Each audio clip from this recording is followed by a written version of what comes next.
Good morning. This is the Energy and Carbon Management Commission. It is Wednesday, April 10th. This is our business agenda. We will start with a roll call. Thank you. Commissioner Ackerman, Here.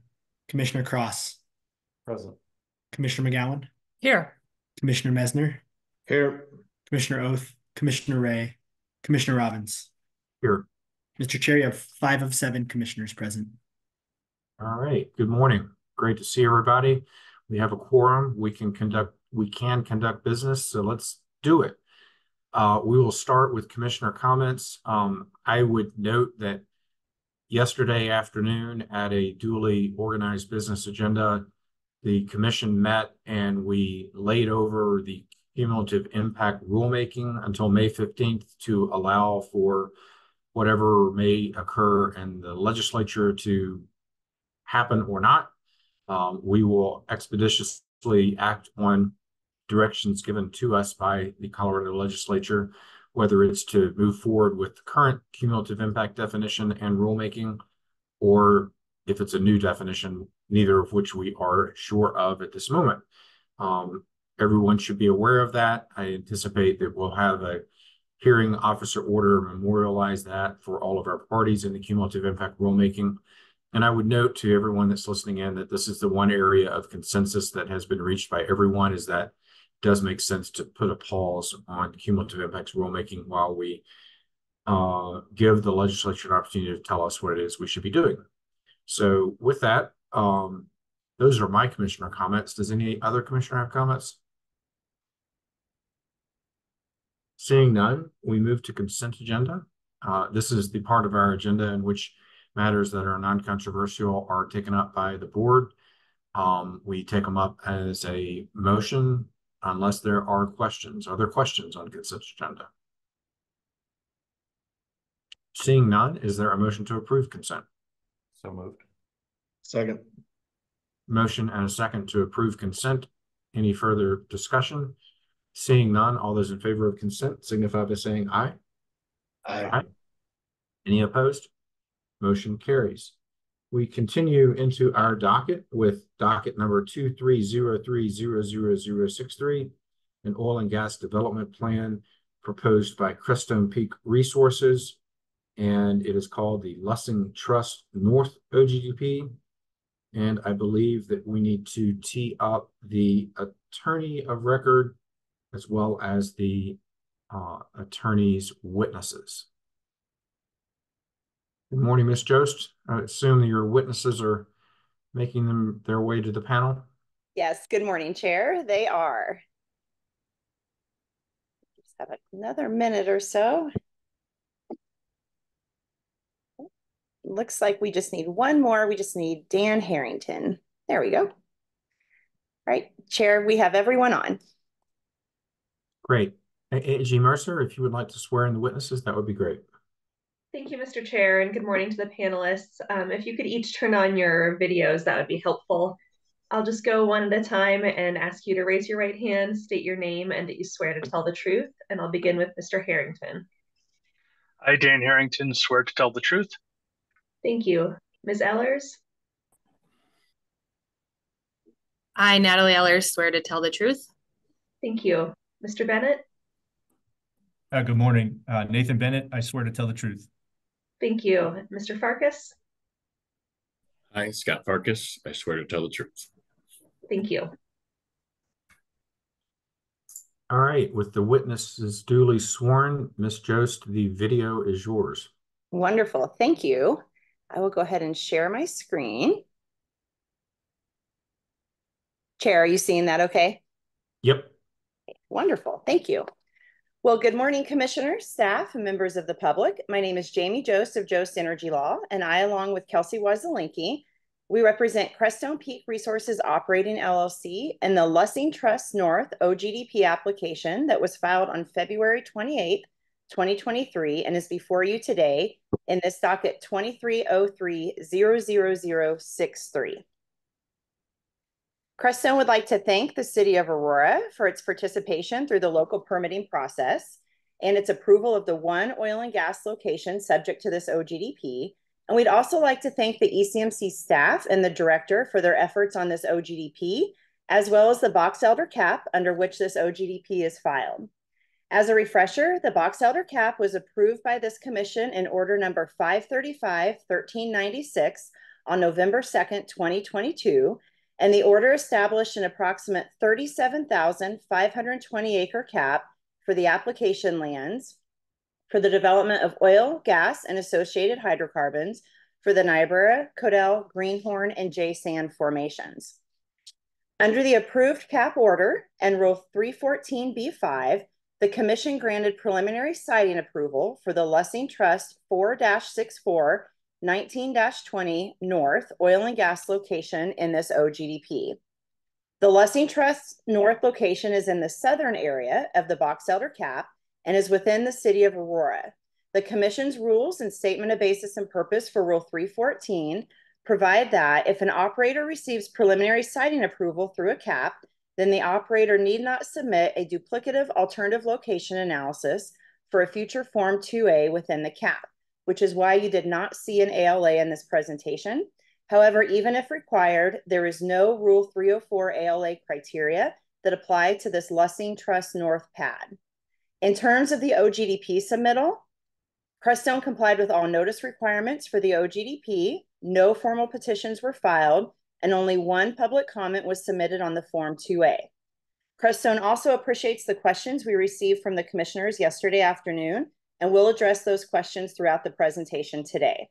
With that, I'd like to turn it over to Mr. Dan Harrington, Asset Development Manager for Crestone, to present the OGDP application to this commission. Thank you, Ms. Jost, and good morning, commissioners and staff. Appreciate you taking the time to hear this, the Lussing Trust OGDP this morning. Our proposal is a 2686 acre OGDP for 7 new wells from 1 new pad location, the Lussing Trust 464 1920 North, located in 4 South 64 West, Section 19. This, as Ms. Jost stated, this pad location is sited within the city of Aurora. We do have an approved permit. This oil and gas location is proposed to drill wells into 3 DSUs, a western DSU called DSU-1, an eastern DSU called DSU-2, and a small DSU sitting at the north edge of DSU-2 called DSU-3. And we'll get into some of the oddities of these DSUs a little bit later in the presentation. We have no RBUs within 2,000 feet of the working pad surface, no schools, childcare centers, HOBU or DOAA, and no priority habitat at the time of OGDP filing. We are in a DI community, but again, we have no RBUs within 2,000 feet, and we'll have an RBU offset map here in a few slides. No ALA was required, and there were no public comments during the OGDP process. We had our CDPHE consultation on the 14th of February and a CPW consultation on the 19th of March. Next slide, please. All right, so we do hold interest in each drilling and spacing unit, and we are proposing 7 new horizontal wells, 5 of which are traditional 2-mile horizontals, and 2 of which are 2-mile equivalent U-turn wells. You can see there on the western side. These are all proposed for the Niobrara formation, and we're seeking 330-foot productive interval setbacks, 600-foot productive interval setback from the internal cutout of the central tract, and this is supported by our engineering testimony. Ms. Jost, could we go back to the prior slide to talk through the GSUs? Thank you. So we did have a commissioner question to talk a little bit about the semicircle of 58.22 acres that was cut out of the western DSU and whether force pooling was considered. So that 58-acre tract is owned by the FAA. We have been in contact with the FAA since 2021 seeking to lease this tract. We finally got to a resolution in July 2023 where the FAA stated that they had no interest in leasing this tract or in having wells penetrate this tract. So we pivoted. It is a federal agency, so force pooling is not an option. So we pivoted to excluding that tract from the DSU and to utilizing new U-turn technology to turn the wells and not penetrate the tract. So that's the story for DSU-1. DSU-3 at the northern edge of DSU-2 is a little bit odd as well. It's essentially a section edge DSU, and that's necessitated by the two legacy horizontals you can see just north and just south of the section line. They are spaced such that there's room for one horizontal in between. So we know that we try to stick away from section line WSU wells, but in this case, we felt it was justified. Could we please go to slide 7, just? Thank you. The offset well status is pretty simple here. We have a total of 9 existing horizontals within the DSUs. All are relatively recent Preston-operated horizontals and will continue to produce to their original DSUs through the development of the new wells. I'd also like to address another question here about a comment in the OGDP that there will be additional wells drilled into the spacing. And the answer to that is yes. In section 23, we are contemplating some additional U-turn horizontal wells, as well as 2 more 2-mile wells from a future OGDP called the Chico North that will be submitted and heard by this commission hopefully this year. Next slide, please. Our operations timeline, our pad construction is planned for the second quarter of 2024 if approved, drilling in the third quarter, completion in the fourth quarter, and production starting in early 2025. Next slide, please. So we did trigger no ALIA criteria. Preliminary siting analysis was approved in the box elder cap for this site, and the working pad surface is now within 2,000 feet of RBUs and DI community or DI community in general. Next slide, please. The City of Aurora approved the siting of the Lussing Trust North Pad through the Crestone Aurora Operator Agreement in 2019. Local permits were approved in March 2023 and approved in July 2023. Next slide, please. We did conduct a neighborhood meeting on May 1st, 2023. No comments were registered. It was very sparsely attended. And as you can see here, the closest RBU is nearly a mile away to the east. The structure to the west is a gun club, and so no RBUs on the west side there. Next slide, please. So here I'll run through some of the site-specific BMPs we're contemplating for the site. We did submit a permit with Excel in the fourth quarter of 2022. Excel does not have the local grid capacity to power the drilling rig here. Alternatively, we committed to paying for upgrades to allow facility electrification, and we'll get to some of the rig technology here in the next slide. There's a question about produced water. The nearest disposal wells are at the Totem Saltwater Disposal Well, which is about 18 miles northeast as the crow flies, probably likely 20 to 25 miles if pipeline were laid. And we determined that the installation of a produced water pipeline that far would, at the end of the day, result in more surface disruption than what would be generated by the limited produced water traffic that would come away from the Lussing Trust pad. Next slide, please. Construction BMPs, I won't necessarily read through every single one of these, but we will maintain dust mitigation measures. The rest of these mitigations are required by the construction guidelines. But notably, the last one here, we will defer construction to after 4/30/24 to minimize pronghorn impact. This site was not in pronghorn HPH when it was submitted. This was brought into pronghorn HPH with the 2023 HPH boundary changes. We did meet with CPW and we agreed to commence construction after the season ends. Next slide, please. For drilling, we're committing to utilizing a Tier 4 equivalent natural gas with battery backup powered rig, or if available, a Tier 4 rig During operations, we'll utilize Group 3 lower drilling mud, and we will install a full wrap of sound walls for both neighbor and wildlife protections. And we'll utilize our standard pipe cleaning and cuttings storage technology. Next slide, please. For completions, we'll utilize lay flat water line to pipe fresh water to the location for completion, so it will not be trucked in. We'll utilize Tier 4 equivalent or better engines during the completion stages, as well as some additional mitigations for completions tech, and our sound walls will remain up for the completions phase. Next slide, please. During production, again, our permanent production facilities will be powered with utility power, but we will have oil and gas pipelines in place prior to first production. We will utilize tank blowers, and our flowback will go through permanent facilities. We did include here an estimate of our produced water truck traffic. It's heaviest in the first year, up to 28 truck trips per day round trip.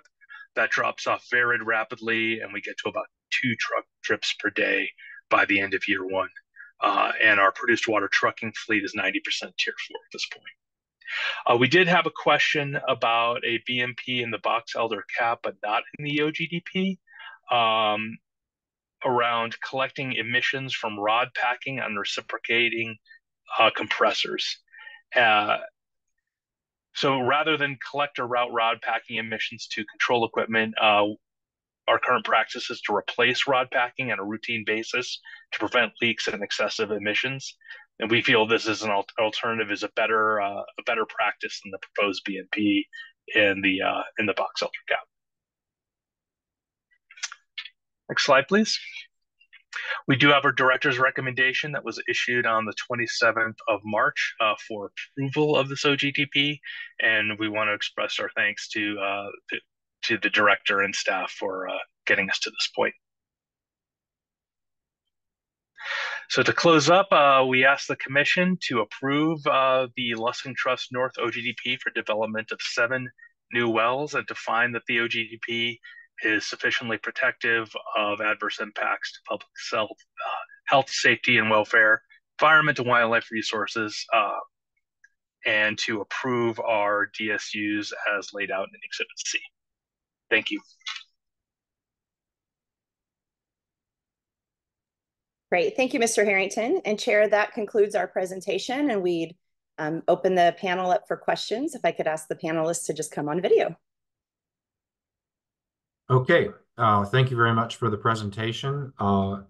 Commissioners, the docket is before you for questions to the panel. Do folks have questions? Commissioner Messner? Thank you, Mr. Chair.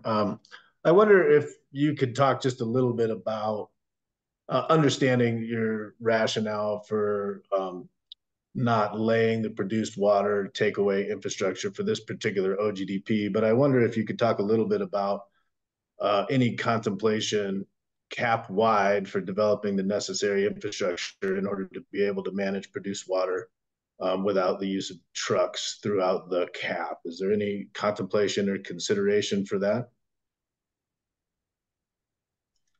Thank you for that question, Commissioner Messner.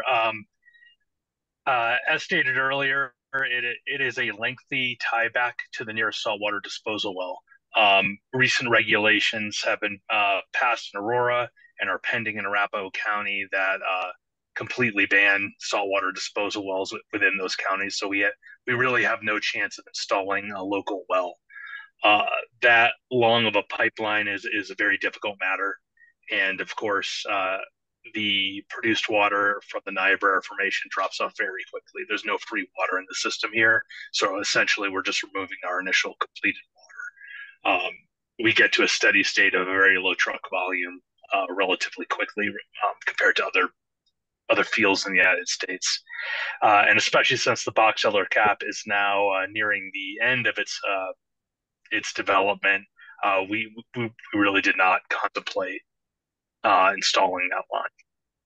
or I should say we had contemplated it, but we decided that a temporary increase in truck traffic was more less impactful than digging a 25-mile trench. Thanks for that. And I'm asking these questions just out of my curiosity. I'm not tying these to any rules or this particular OGDP, but I wonder if you could talk a little bit about any contemplation cap-wide for developing any infrastructure for reuse and recycling of produced water. Thank you for that question as well. We are currently in a trial phase for recycling water elsewhere within Box Elder. We are working through some of the challenges, which include treating the water sufficiently, providing safe and efficient routing of that water from a producing site to a completion site. And we hope to have some results this year that we can implement moving forward. Okay, thank you. Mr. Harrington, along those lines, can you speak a little bit further to the approval from Aurora and the operator agreement, just to give some context around the work that was done there and what the relevant local government considers relative to this? Yes, thank you for that question, Commissioner. The Lussing Trust North site is fully aligned with the 2019 siting of the Lussing Trust North pad and the Crestone Aurora operator agreement. And if you recall, we modeled the Box Elder pad sightings on that operator agreement. So Aurora does have an approval process with some pretty stringent engineering designs that do go into the local permitting process. But from a siting perspective, that was locked back in 2019. This site did not have any significant hiccups in permitting at the city. And Aurora is a relevant local government that invests itself into local government approvals and siting. Is that accurate? Correct. There is it is a local government approvals in Aurora are conducted in a very professional and exact manner. Great. Sorry to barge in, fellow commissioners. Thought that might be a good segue at that point. Other questions for the panel? Commissioner McGowan? Thank you, Mr. Chair. Excuse me. And thank you for the presentation and answering some of the questions I had. This was kind of unique, that little empty semicircle. In your narrative, I think, or the director's recommendation, there's discussion about getting this done ahead of time because I think there's potential for development around this site. And so I guess I understand that you can't really compel the FAA to participate in the development of the minerals. I think I'm just wanting to acknowledge maybe during this hearing that our preference is for this development to happen first so that people know what they might be moving in next to. And I'm wondering if as part of the discussions with the FAA, did they just feel like the timing right now isn't right? Or was it more of a conversation of like, we're just not interested in developing these minerals, period? Like, I'm hoping that maybe we'll be long gone, but there won't be some future commission hearing where we just want to develop that little semicircle and neighbors will be around. That's a very good question. Thank you. So yes, the FAA is not interested in any penetration of that track or production of their minerals, and we did try multiple times, and there's no interest in leasing there. Okay. I don't. If you recall back to the wellbore diagram with the two U-turn wells on the east side, we're contemplating two parallel U-turn wells on the west side. So I make that point for two reasons. One is it's a relatively small pocket of minerals that will be developed, and I don't anticipate anyone will go back and develop it. Moreover, the original plan was 4 2-mile laterals, and now we have 4 U-turns that turn back at the edges of that tract. So the exclusion of that tract will not increase the amount of surface disturbance or overall wells. They're just configured differently. So we thought it was a pretty good solution for the challenge at hand. Okay, thanks. I'm wondering on that west side where that's going to be developed by a future location as part of the CAP, Was there thought about submitting that in conjunction with this location so that we could kind of do that piece all together? Or is there a reason that your timing is separate for how that little western slice might get developed and the other pieces? It's just kind of unusual DSU development, and just curious. Yes, and that's actually a really good question. And the reality is that the Lussing Trust was submitted prior to us having a final answer on that mineral tract. So midstream, I believe it was about August of last year, we submitted an amendment to our application converting two of the wells to U-turns. So in other words, we didn't know at the time Lussing Trust got moving that we would need to avoid the tract. That said, the western side, it's going to be called the Chico North OGDP. The application's already been submitted, and you should be seeing it sometime this year. Okay, thank you. Sure. Great questions. One follow-up. This whole concept of like steering away from that half circle, that's kind of new technology to this commissioner's ears. Can you talk a little bit about that? Absolutely. So U-turn wells are a relatively new development on U.S. onshore. They've been done in other basins for a longer time than they've been implemented in the DJ. I know that Crestone has drilled U-turn wells up in Weld County. Excuse me, I should say Civitas, not Crestone up there. Those wells went very well. So we would consider it new but not experimental technology at this point, and we're excited for the potential to develop lands more efficiently from the best surface locations with that tech. Interesting. Thank you. Commissioner Ackerman? Thanks, Mr. Chair. I think with that, it touched on the majority of my questions. I had just one clarification left for me. I think you have listed as a BMP 32-foot sound walls, not really specifying when those are going up or when they're coming down. I'm presuming that's through site construction, drilling and completions, or are you planning on leaving those up permanently? Those will be taken down. Thank you for that question. Those will be taken down at the end of the completions and post-completion drill out phase. So the permanent production site will not have those sound walls. Understood. Thank you. And I guess just one more along the lines of Commissioner McGowan's questions. You talk about this area being potential future residential development, and I just was looking for some clarification as to, does Crestone have any knowledge of impending plans of residential development, or is that an assumed potential future use of this site? Thank you. It's more of a assumed potential future use. To my knowledge, there's no platting in the immediate vicinity of the Lussing Trust pad. Got it. Thanks. That's all for me. Thanks, Mr. Chair. Excellent. Other questions for the panel? Seeing none, we move into the deliberation phase.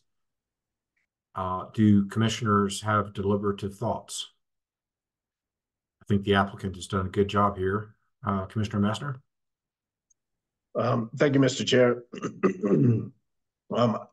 Understanding that this application or this OGDP is part of the box elder cap and has received preliminary siting, I do review this through that lens, and I find it to be an approvable location. I will note a couple of things. One is that the local government, both the relevant local government, which is the city of Aurora, and the proximate local government, which is Arapahoe County, were noticed as part of this OGDP hearing and given the opportunity to provide comment. Certainly, that local government comment and consideration is generally very important in my review of OGDP applications. In this particular situation, while both the relevant and proximate local governments were noticed, neither provided comment on this OGDP. And so I just want to acknowledge that fact that they had the opportunity to provide comment and had chosen not to. And just one other point, while the rules, particularly Rule 314B5C, does contemplate that even in a situation where an operator receives preliminary siting approval, that the operator needs to submit a description of any changes to the surrounding land use or future land use changes from between the time the cap was approved and the time the Form 2A is submitted. And in my opinion, that would include modifications of any kind of high priority habitats. But in this particular situation, while the high priority habitats did change between the time the cap was approved and today, they did not change prior to this OGDP application being submitted. And so I think it's appropriate to review this application under the previous high priority habitats and think that the applicant has appropriately cited the rules to guide our review. And so with that, I think that this is a supportable application. And those are my deliberative thoughts. Thank you very much, Commissioner Messner. And as I pointed out in my questions, it's important to understand the relevant local government's position. This is not only approved by the relevant local government, but it's part of an operator agreement that contains a number of different sites that have been approved kind of in a, it's almost kind of cap-like, which is something that I am appreciative of. Others with deliberative thoughts? Commissioner Ackerman? Yeah, I just wanted to agree with and expand on Commissioner Messner's thoughts a little bit with regard to HPH. I also view this through the lens of preliminary siting approval in the box elder cap, and also through the lens of an application, an OGDP application that was submitted under a previous set of high priority habitat maps. As per the latest update, it's now in high priority habitat, and consequently CPW asked for voluntary timing restrictions. And as we heard in the presentation, the completions portion is scheduled during those timing restrictions in February and March during that closure period. I would agree that the application is subject to the maps and regulations in place at the time of application. And to me, to protect the integrity of that HPH update process, I do view this OGDP application as one that was proposed not inside of HPH, and that any timing restrictions requested by CPW would be voluntary, as noted by the operator. I do want to just editorialize on that a little bit, though, and note that the lack of implementing complete voluntary timing restrictions compliance requested by CPW, but rather adherence to those to the extent practicable, I think to me continues to illustrate the urgency and importance of updating the HPH maps in a timely fashion on an annual basis, and is a good illustration of why we undertake that process. That said, I am in support of this application and view it as approvable. Great. Thank you very much, Commissioner Ackerman. Appreciate your background in wildlife, and appreciate that you've made that point, which is a very valid point, that we need to be working hard to ensure timely updates of HPH maps. I know that the last HPH map that wasn't necessarily timely resulted in a lot of conundrums. And so I appreciate you continuing to bring up that valid point. Others with deliberative thoughts and or a motion? Commissioner Kraus? I'd move for approval of the application. Second. Motion and a second. Is there discussion on the motion? Seeing none, all those in favor signify by saying aye. Aye. Aye. Any opposed? Motion carries. Thank you, Ms. Jost. We appreciate the work of the applicant as well as the work of the staff to get this matter to an approvable place for us. With that, let's take 10 and come back at 9:46, and we'll take up the second and last matter on our agenda. All right, we're back in action. This is the Colorado Energy and Carbon Management Commission. It's Wednesday, April 10th. It is 9:46, and we are taking up docket 230900280, an oil and gas development plan proposed by Kira McGee Oil and Gas Onshore LLP. It is entitled the Oak OGDP. I believe we will begin by hearing shortly from staff. Ms. Treats, great to see you. Good morning, and thank you, commissioners. Hello, I'm Rebecca Treat, Senior Location Assessment Specialist with ECMC. There is a correction to the director's recommendation I would like to make for the record. Under the local government permitting and pre-application consultation section, the director's recommendation has the Weld County approval date as October 12th, 2023 for the Acacia. This is incorrect. Both the Acacia and the Alder locations were approved by Weld County on February 15th of 2024. This does not change the director's recommendation. Thank you. Great. Thanks for the clarification, and no problem that amongst the vast work that staff does, every now and then we get a little error. We do not have any concerns with that. It's a lot of work that you guys do, and you do a great job. All right, we now will hear from Kelly Holliday, Lead Regulatory Analyst and Local Government Designee with Weld County Oil and Gas Energy Department. Thank you, Chair Robbins, and good morning, Commissioners. I appreciate the opportunity to speak for a few minutes about the Weld County WOGLA process regarding Kerr-McGee's Oak Oil and Gas Development Plan, which includes 2 locations, the Alder, located in unincorporated Weld County, and the Acacia, which is located within the town limits of the town of Keansburg. And before getting into our primary comments, it is important to note that Weld County and the town of Keansburg have an intergovernmental agreement, or IGA, which stipulates that the Oil and Gas Energy Department will assist the town with oil and gas permitting. This IGA was signed by Weld County and the town and became effective on July 26th of 2023. The town took similar steps to what Weld County did in 2019 by designating the unincorporated areas of the town as an oil and gas mineral resource area of the state under 1041 regulations. This designation was followed by the adoption of code, which was basically a copy of Weld County's code and process. Therefore, the Weld County Oil and Gas Energy Department assisted the town with review and processing of the Acacia location. The town is also on the line today and can offer any additional comments if they or the commissioners wish.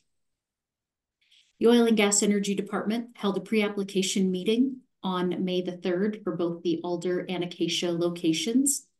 Attendees at this meeting included Kerr-McGee staff, Weld County staff, ECMC, CPW, BLM, and representatives from the town of Keansburg. The 1041 WOGLA applications for both the Alder and Acacia were received on September 29th of 2023. Weld County did not receive any public comments or applications for intervention for either of these locations. The 1041 WOGLA hearing for both the Alder and Acacia locations was held on February 15th of 2024, with the town of Keansburg sitting beside OJED staff and fully participating in the hearing process. Both locations were approved by the Weld County hearing officer. The final order for the Alder was recorded with the Weld County clerk and recorder on February 28th of 2024 and noticed in the Greeley Tribune on March 1st of 2024, creating a vested property right. The final order for the Acacia location has been sent to the town of Keansburg and is currently awaiting ratification by the Keansburg Town Board. 2A comments for both locations were submitted to the ECMC on December the 15th of 2023. Unfortunately, due to some technical difficulties, those are not included in the director's recommendation.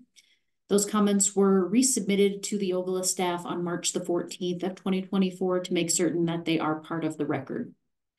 Weld County supports the approval of this oil and gas development plan. And that's all I have for you today. I'd be happy to answer any questions. Thank you very much, Ms. Holliday. We always appreciate Weld County's involvement and bringing to our attention critical points from the relevant local government's perspective. Are there questions for Ms. Holliday? All right, seeing none, thank you very much, and we appreciate you being with us. Thank you. All right, we now have Ms. Wazelinski, and we need to elevate her witnesses and go through the swearing in of witnesses to ensure truthfulness, which is dumb. They're going to be truthful no matter whether they say it or not. Thank All you, right, Chair. 1, 2, 3, 4, 5, 6, 7, 8. Ms. Mercer, you got a lot of swearing ins to do. Yes, Mr. Chair. Good morning, members of the panel. I'll just go one at a time and ask you each to raise your right hand, state your name, and that you swear to tell the truth. I will begin with Ms. Friedman. Rachel Friedman, I swear to tell the truth. Thank you. Ms. Coleman? Julie Coleman, swear to tell the truth. Thank you. Mr. Johnson? Evan Johnson, I swear to tell the truth. Thank you. Ms. Nigro? Nicole Nigro, I swear to tell the truth. Thank you. Ms. Rowley? Margaret Rowley, I swear to tell the truth. Thank you. Mr. Griffin? Byron Griffin, I swear to tell the truth. Thank you. Mr. Lytle? Andy Lytle, I swear to tell the truth. Thank you. Mr. Crowder? David Crowder, I swear to tell the truth. Thank you. Ms. Cray? Carissa Cry, I swear to tell the truth. Thank you. Mr. Nelson? Justin Nelson, I swear to tell the truth. Thank you. Mr. Canterbury? Matt Canterbury, I swear to tell the truth. Thank you. Mr. Joby? Don Job, I swear to tell the truth. Thank you. Mr. Woodward? Bo Woodward, I swear to tell the truth. Thank you. Looking to see if I've got anyone else. I believe that is all of the panelists. Ms. Wazelinski, is that correct? It is. Thank you. All right. Thank you very much. And I'll just make one comment for the record. Mr. Canterbury is from the town of Keensburg. Okay, great. That's actually helpful. So appreciate that. So we've got 12 witnesses from Kira-McGee and 1 witness from the town of Keensburg. I think that is the most witnesses we've had, and that's great. So we look forward to hearing from everybody. Ms. Wazelinski, the video is yours. Thank you. One last comment for the record. Mr. Mark Gray is also with the town of Keensburg, so you've got 2 representatives from Keensburg here. Okay, great. Okay, wonderful. We'll get our PowerPoint up and then I will get started. Okay. Good morning, commissioners. Again, my name is Kelsey Wazelinski with Jost Energy Law, and with Jamie Jost, we represent Kerr-McGee in the Oak OGDP before you today in docket 2309-00280. We would like to thank Ms. Holliday for her remarks today and Weld County for their participation through the WOGLA process in support of the OGDP. And we'd also like to thank the town of Keensburg staff. As I noted, we've got 2 representatives on the hearing today if you have any questions. And finally, we'd like to thank ECMC staff and the director for their efforts on this OGDP. Next slide. The Oak OGDP proposes 2 new oil and gas locations to develop a total of 35 horizontal wells within 4 proposed drilling and spacing units, totaling 5,440 mineral acres for the Niobrara, Fort Hays, Codell, Carlisle, and Sharon Springs formations.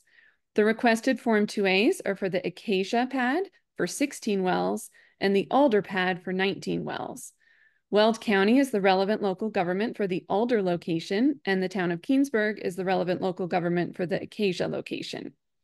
As Ms. Holliday indicated, the town of Keensburg executed an intergovernmental agreement, or IGA, with Weld County, authorizing Weld County to process the Acacia oil and gas location siting permit under the 1041 WOGLA process. Also, as Ms. Holliday indicated, the WOGLAs have been approved for both the Alder and Acacia locations. The Oak OGDP also requests that the commission establish 4 drilling and spacing units. The Acacia pad will develop 2 DSUs. The Acacia number 1 unit is proposed for 1,280 acres for 8 new wells, and the Acacia number 2 unit is proposed for 1,280 acres for 8 new wells. The Alder pad will also develop 2 DSUs. The Alder Unit 1 is proposed for 1,280 acres for 9 new wells, and the Alder Unit 2 is proposed for 1,600 acres for 10 new wells. The Acacia and Alder pads do not trigger any ALA criteria, and therefore the review of these pads is under Rule 301.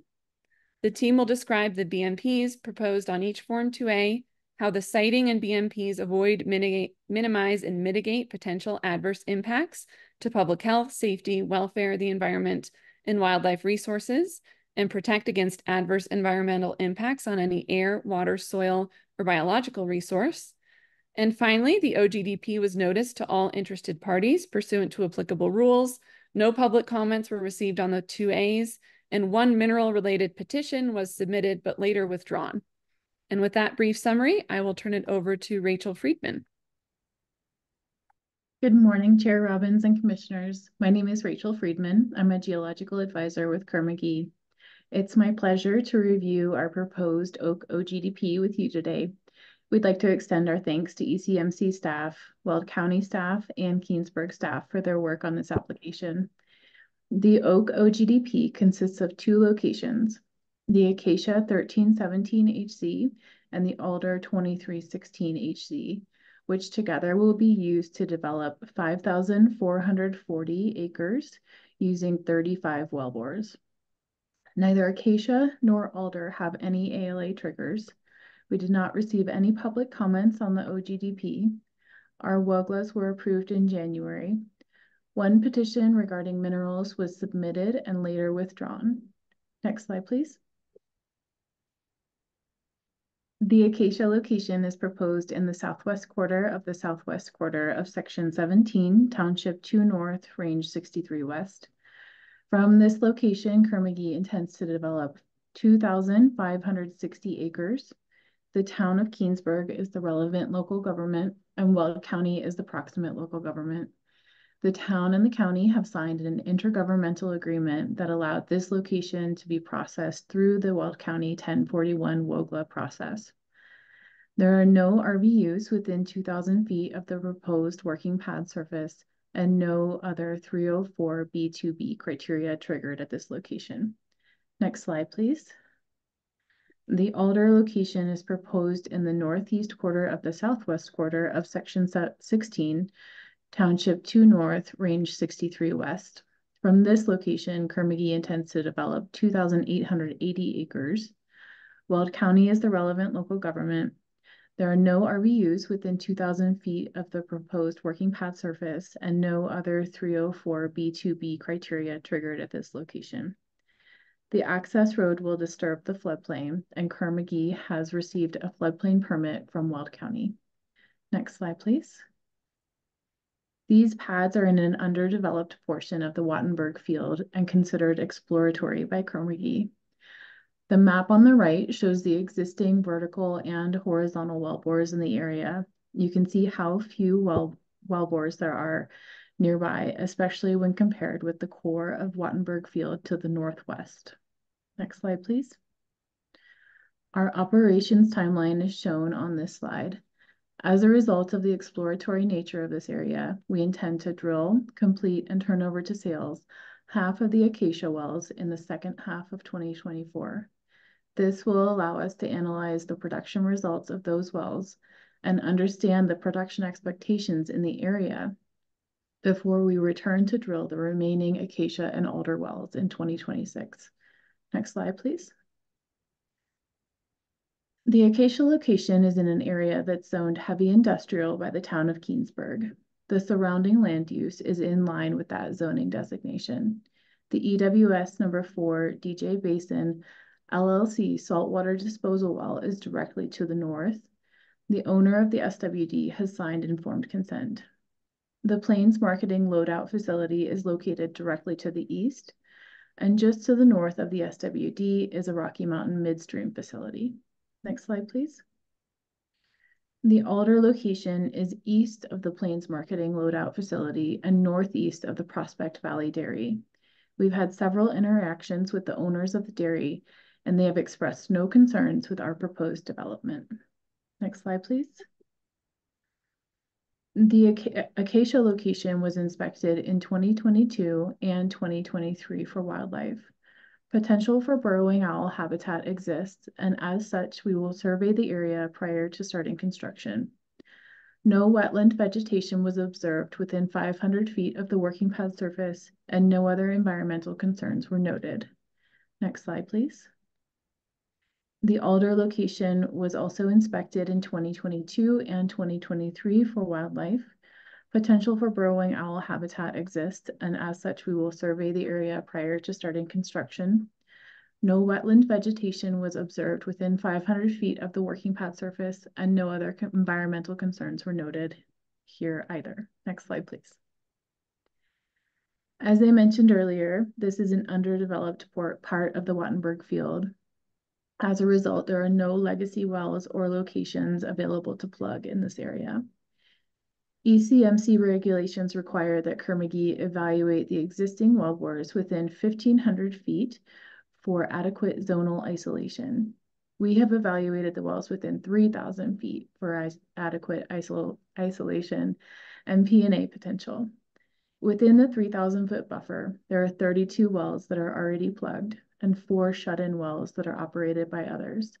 We have talked with both PDC and Arch Oil and Gas, and both operators indicate that they intend to plug those wells. Next slide, please. Kerr-McGee is able to reduce traffic in the area by using our integrated operations center, the water on demand pipeline, our oil tankless facility design at Alder, and true tankless facility design at Acacia. The haul routes have been reviewed by the town of Keensburg and Weld County. As mentioned earlier, the Alder access road will disturb the floodplain, and we have received a floodplain permit from Weld County. Next slide, please.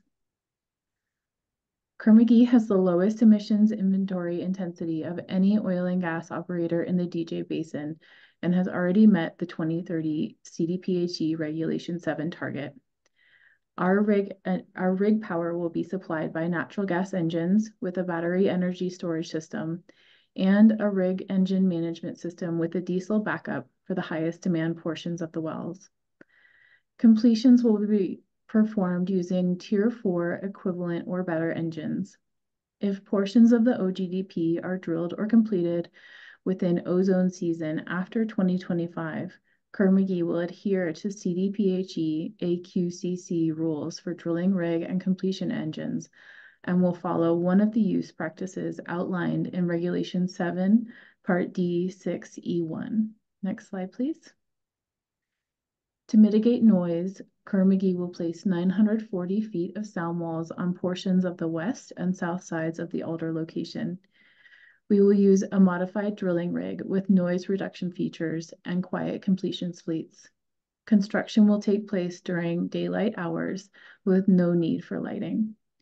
During drilling, completions, and flowback, Kerr-McGee will use LED lights and with the minimum acceptable value for safe operations that will be directed to task areas as well as inward and downward. Dust will be mitigated by maintaining speed limits and placing water on the access road as needed. Next slide, please. Our site-specific air monitoring plans will be submitted to CDPHE. We will have air monitoring in place during drilling, completions, and the first 6 months of production. Our program includes continuous VOC and benzene monitoring.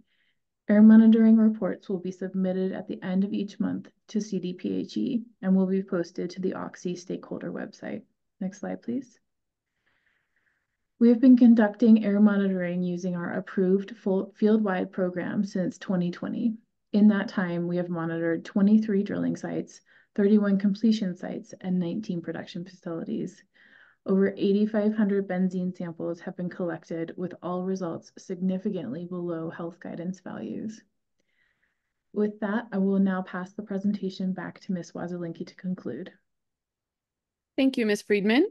So to summarize the Oak OGDP and request for approval, I'd like to note the following highlights. The OGDP was noticed to all interested parties, and there are no outstanding petitions or concerns with the proposed development plan. The 4 requested drilling and spacing units are supported by land, regulatory, geology, and engineering testimony, including technical support for the requested subsurface setbacks. The 2 1041 WOGLA siting permits have been approved, creating vested property rights. And considering the siting of the proposed locations coupled with the protective BMPs, the proposed Oak locations protect and minimize adverse impacts to public health, safety, welfare, the environment, and wildlife resources, and protect against adverse environmental impacts on any air, water, soil, or biological resources. Next slide. This slide shows the relief requested for this Oak OGDP application. Kerr-McGee respectfully requests your approval, and this does conclude our presentation. So we can take the PowerPoint down, and our team is open for questions. Great. All right. Thank you very much. I'll start out with questions, noting that we have two representatives from Kingsburg with us, Mr. Canterbury, and I know there was another one. I forgot whom that person is. But do you guys desire to weigh in at all and provide us with perspective from the towns? Yeah, Mark Gray was the other representative from Keensburg on the call. He's our public works director. I'm Matt Canterbury. I'm the town manager. And this is our first experience working with Weld County with the IGA that went into effect. It's been a great relationship as we've gone through this process. The final orders are just waiting ratification because the IGA requires that the road maintenance agreement get approved at the same time. So that ratification is essentially a formality as we continue the productive negotiations on the road maintenance agreement. But Keensburg is absolutely in favor of this project. Great. We really appreciate your being with us and appreciate the approach that you've taken with regard to the IGA with Weld County. All around, I think that works well. As what you may not know, but we really relish the relevant local government's perspective into our process. And so your presence here is very much appreciated. Are there questions for Mr. Canterbury? And then are there questions for the panel as a whole? I'm sorry, I wasn't. Commissioner Cross. Thank you, Mr. Chair. And I don't have any questions for Mr. Canterbury. Thank you very much for your time and being here today. I was hoping that the applicant could provide a little detail on the exploratory nature of these wells. Obviously, I think the formation itself is exploratory, but I think it'd be helpful for not only the commission, but those listening in today to understand a little bit better kind of the 2-year gap in deciding to drill some of these wells and what you're hoping to understand before moving ahead to drill the remaining wells in 2026. Yeah, I'd be happy to tackle that. So these wells are proposed on kind of the edge of the Wattenberg field, and in particular, the maturity of the reservoir is in question, and so that comes back to kind of what fluids we're going to produce from the reservoir. So we're reaching an area where the oil may not have matured enough to be as produced as well as kind of in the core of Wattenberg. And so our goal is really to, do our drilling completions and turn over to sales, and then have enough time to produce the wells to be able to understand not only volumes, but the content of what we are receiving. So. And do you foresee, based on what you understand, whether it's production amounts, any kind of differences in the makeup of the oil, anything like that, do you anticipate any kind of changes to operations within the facility equipment that you'll have on that site? No, at this point, I don't think that we anticipate any changes. We feel like we have a pretty good understanding, but we want to make sure that we have that time to analyze our results in order to really optimize both our drilling, our completions, and then if there's any tweaks that we need to make to the facility, we would also have the time to do that. I don't know if Byron, if you have any other thoughts that you'd like to share on the production side of things. I think we've got a pretty good handle on it. It's just really giving ourselves a chance to dial in the details. Good morning. So at this point in time, we don't have any hesitation on the ability of our facilities to handle the volumes that we expect from this part of the field.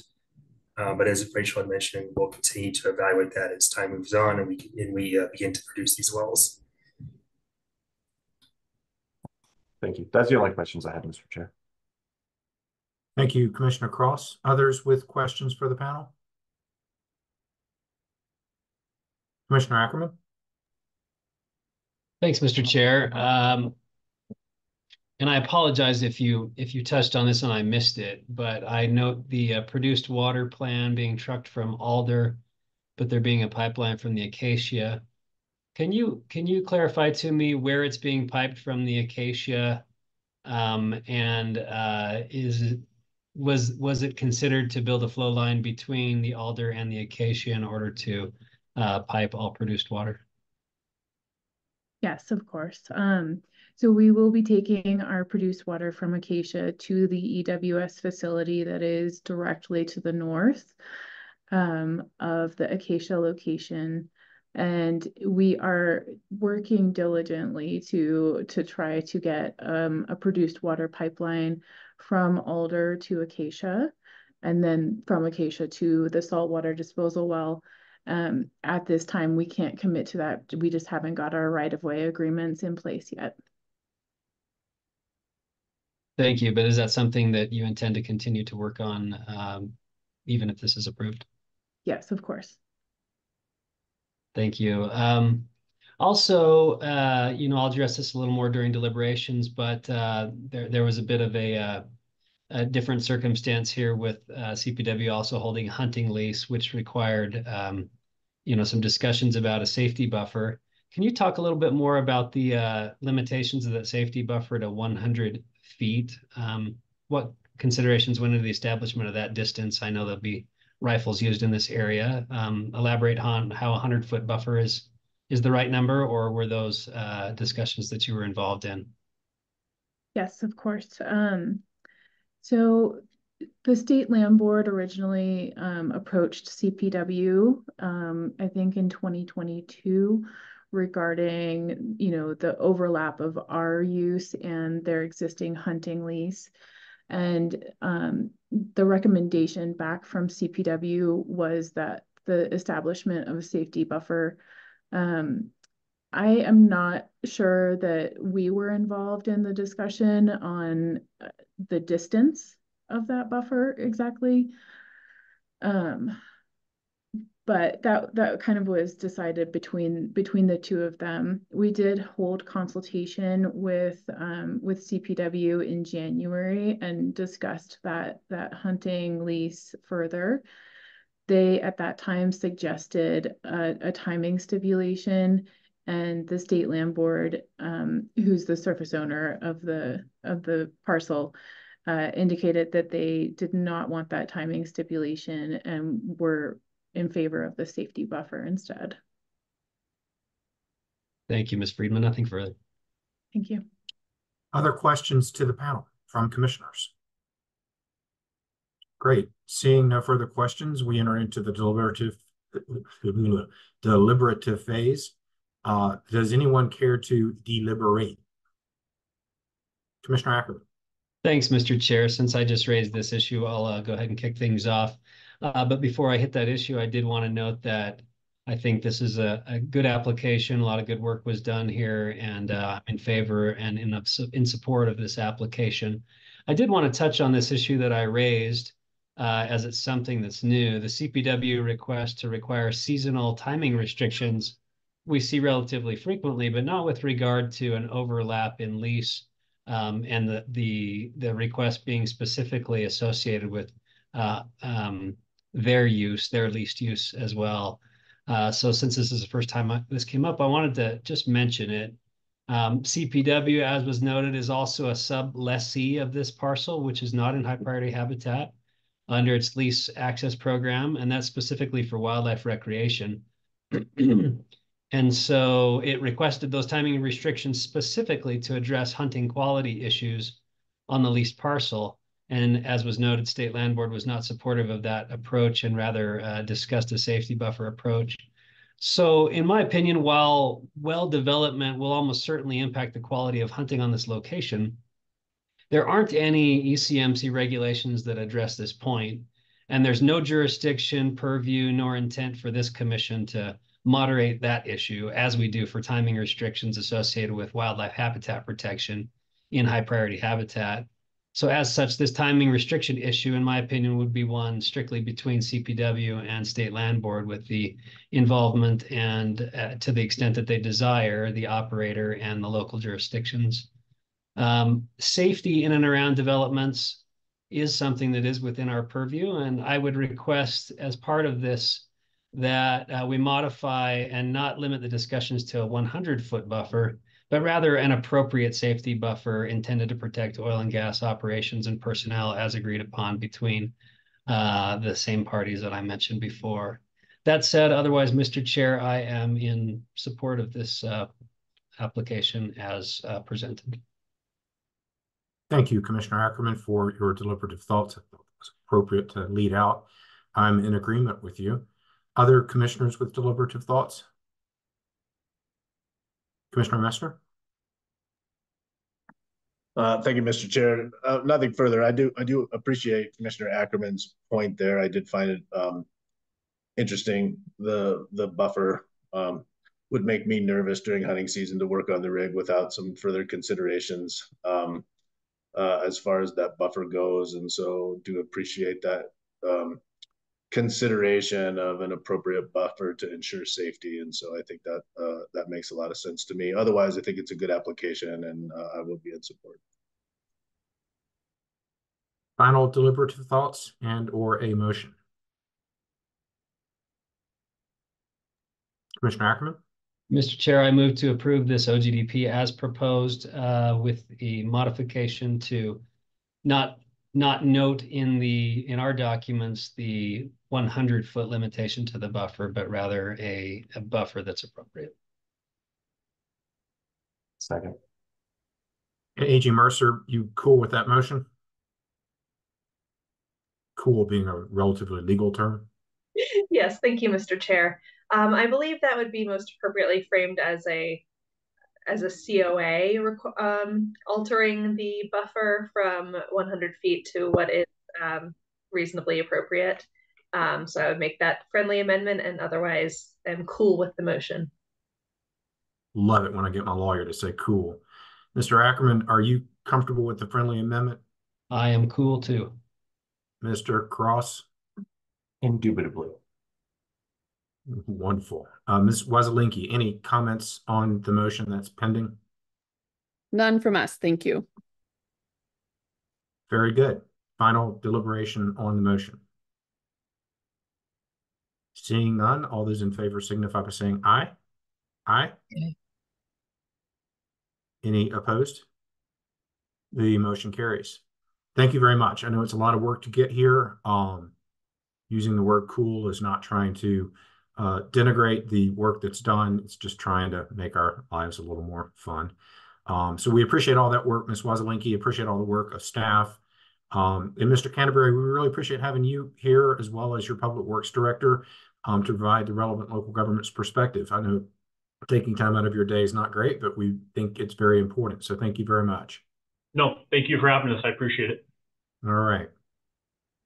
Commissioners, I believe that wraps up the business of the day for the Energy and Carbon Management Commission. I would note next week we will not have a hearing. Commissioners are going to be attending the Energy and Environment Symposium over in Rifle. We do have a public comment session. Maybe I'd call upon Commissioner McGowan to provide some perspective about that, to encourage folks to show up and provide public comment, like where is it, when is it, and what you're looking to anticipate for that. I really appreciate your organizing that for us. Thank you, Mr. Chair. And I might need a little help from Megan, but I don't know if she's on here. So we're going to have a public meeting on Thursday evening, and I just looked at the press release. Sorry, and I cannot remember. This is terrible, but really meant to be kind of interactive with the community. We hope community members will come and chit chat with us. We have a slight presentation for folks to explain how to work with the commission and the commissioners, try to understand our processes better, and then a little tiny tailored presentation to what the commission has approved to date on the West Slope, and what's in the queue, just to kind of recognize that what's going on the Western Slope, and really just an opportunity to talk to community members and hear from them. So really looking forward to that. Yeah, and I pulled up the actual invite, Commissioner McGowan, and maybe I can read into the record some of the comments there. It looks like it's at the Mortgage Commons, Glenwood Springs, 815 Cooper Avenue, second floor. It'll involve ECMC commissioner, staff, and community members. 5 to 5:30 is a meet and greet. We will have refreshments. We will have food. We will have Spanish interpretation, and we will have childcare services provided during the meeting. The meeting then will take place with a presentation at 5:30, followed by Q&A for anybody that wants to talk with us. It's an opportunity to have a chat with the Energy and Carbon Management Commission and staff. There is free parking available in the second story city lot on the corner of Cooper Avenue and 9th Street. There is also free public parking directly across from the library on Cooper between the Methodist Church and the GW fire station. I just read that off of the invite. Nice. So I'm glad you had that just ready pulled up. I'm really looking forward to visiting with folks. Great. So in lieu of a meeting, we're going to have something even more constructive, a work session, listening session, talk with us session next Thursday afternoon at 5 o'clock in Glenwood Springs. We look forward to seeing everybody there. And with that, I would move to adjourn the meeting. Do I have a second? Second. A motion to adjourn in 2 seconds. All those in favor signify by saying aye. Aye. Any opposed? We're adjourned. See you in Glenwood next week, folks.